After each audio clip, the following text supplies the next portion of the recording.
Critics are calling the White House's push to stop COVID-19 misinformation on social media another example of big tech censorship. Surgeon General Dr. Vivek Murthy said today companies like Facebook have to do more.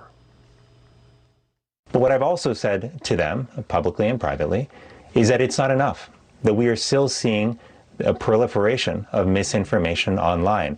And we know that health misinformation harms people's health. It costs them their lives. Our next guest recently argued in a Wall Street Journal op-ed, quote, Google, Facebook, and Twitter should be treated as state actors under existing legal doctrines using a combination of statutory inducements and regulatory threats. Congress has co-opted Silicon Valley to do through the back door what government cannot directly accomplish under the Constitution. The author of those words, Vivek Ramaswamy. He is a biotech entrepreneur and the author of Woke Inc., Inside Corporate America's Social Justice Scam. To the subtitle of the book first, Vivek, what do you mean social justice scam? Yeah, well, look, what I mean is that companies use the illusion of caring about something other than the pursuit of profit and power precisely to gain more profit and power. That is how the game of 21st century capitalism is played. It dupes consumers, it dupes regulators, and it dupes the public at large to allow companies to accomplish their own objectives, but leave the American citizenry worse off in the end. Well, is Facebook an example, for instance, of that kind of thinking? Yeah, Facebook is an example of it. I would put all of social media in this category, too, where there is an effective unspoken backroom deal with progressives in the Democratic Party to say that we are going to now use our corporate power as a weapon to silence content that you disagree with. But effectively, we in Silicon Valley don't do it for free. We expect you, the government, to look the other way when it comes to leaving our monopoly power intact. And I'm sorry to say that it is working masterfully for both sides.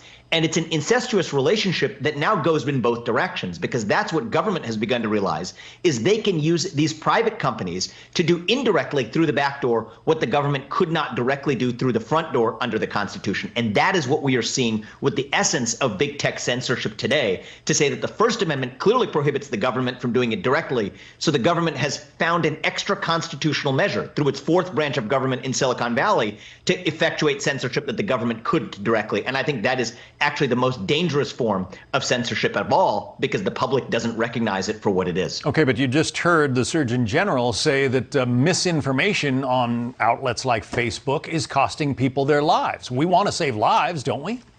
Of course we do. But look, I think the answer to misinformation and to bad speech is not less speech, it is more speech. And I think there's both a cultural point and a legal point. On the cultural point, the thing I would say is every dictatorship through human history has had its excuse for why it wanted to censor speech. Misinformation is the excuse of today. But people said the same thing. Now they say social media is unique. Well, people said the same thing about the telephone. People said the same thing about the advent of radio. People said the same thing about the advent of television. Everyone thought their moment was unique when they were arguing for censorship in the past. It is no different today. The road still ends to the same place, which is totalitarian dictatorship. But the good news is we have strong legal doctrines in this country which say that even if you deputize a private company to do what the government can't do, that is still a violation of the Constitution. And that's why I argued that these companies ought to be treated as state actors and bound by the First Amendment when they engage in selective political censorship. And I think that's what President Trump's case has the potential to do, by the way. The spokeswoman for the current president, Jen Psaki, was talking about the fact that the Biden administration has been leaning on Facebook to silence what she calls misinformation. Senator Ted Cruz says that her point actually helped former President Trump. Listen. Her press conference strengthened President Trump's lawsuit against big tech. It makes clear that everything we thought about the Biden administration, about their willingness to trample on free speech, to trample on the Constitution, to use government power to silence you, everything we feared they might do, they are doing, and worse. Is he accurate in that assessment? I'm laughing because Senator Cruz and I actually exchanged messages after my op-ed came out on Monday. He's absolutely right. I think that's exactly the point I made in my op-ed on Monday. When I wrote on Monday that the government was using these companies through the back door to do what it couldn't do directly, people said that was a conspiracy theory. Well, apparently the difference between a conspiracy theory and reality today is as short as 4 days, because we just saw Jen Psaki on Thursday and then on Friday bragging, boasting about exactly what the government was directing Facebook to do in taking down misinformation, saying that if you were banned from one social media company, you should be banned from all of the social media platforms. And so she is now making the case for state action even better than I did in my couple of Wall Street Journal editorials. But the point is, the government today is boasting about using social media companies to effectuate its objectives. That is actually the biggest violation of the Constitution of all. And I think that's the case that President Trump is effectively trying to make. I think he has room to make it better in the complaint that he's filed, but that's effectively the heart of his claim, is that when the government dispatches private companies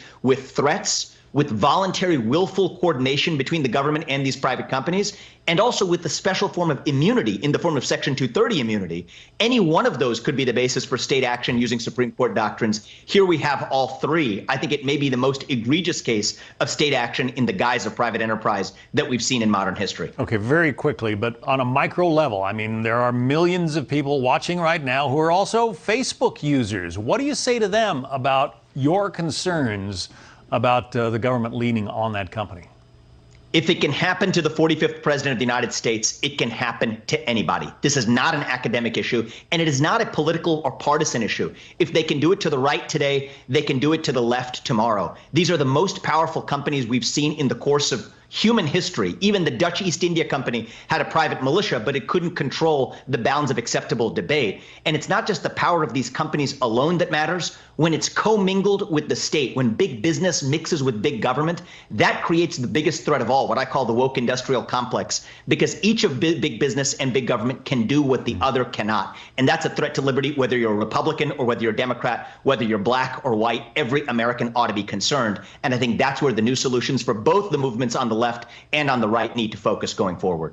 His new book is Woke Incorporated. Vivek Ramaswamy, the author. Thank you. Interesting. Thank you.